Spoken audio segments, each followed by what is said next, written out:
As the darkness enveloped them, the group froze, their hearts racing with anticipation. The sudden loss of light was disorienting, and for a moment, they struggled to adjust.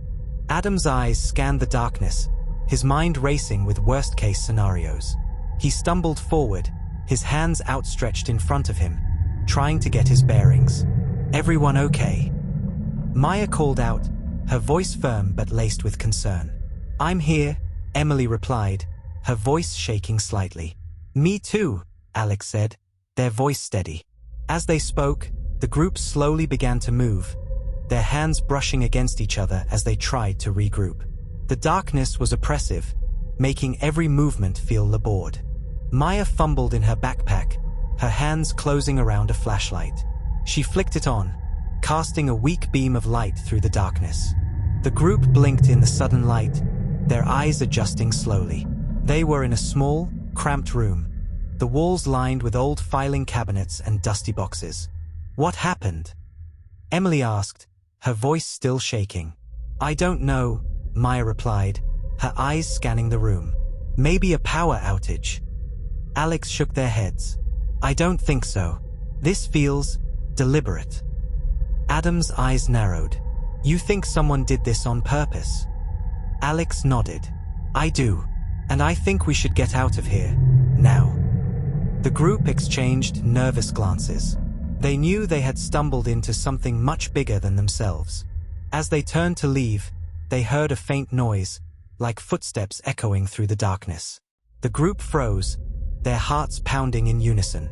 The group exchanged nervous glances, and then Maya took the lead, her flashlight casting eerie shadows on the walls as she moved cautiously forward. The others followed closely behind, their senses on high alert. As they moved deeper into the warehouse, the noise grew louder, sounding like footsteps echoing off the walls. But it was a strange, uneven gait, like someone was trying to move quietly but wasn't quite succeeding. Adam's eyes scanned the darkness, his mind racing with possibilities. Who could be making that noise? And what did they want? The group turned a corner, and suddenly, they saw a figure in the distance. It was a woman, dressed in a long coat, her face obscured by a hoodie. Maya's flashlight beam landed on the woman, and she froze, her eyes glinting in the light.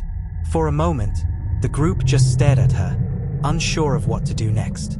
Then, without a word, the woman turned and ran, disappearing into the darkness. "What do we do?" Emily whispered, her eyes wide with fear. Maya hesitated, her eyes scanning the darkness. "We follow her," she said finally. The group nodded, and together, they took off after the mysterious woman, their hearts pounding with excitement and fear. As they ran, the warehouse seemed to grow darker and more menacing, the shadows twisting and turning around them. Adam stumbled, his foot catching on a loose board, and almost fell.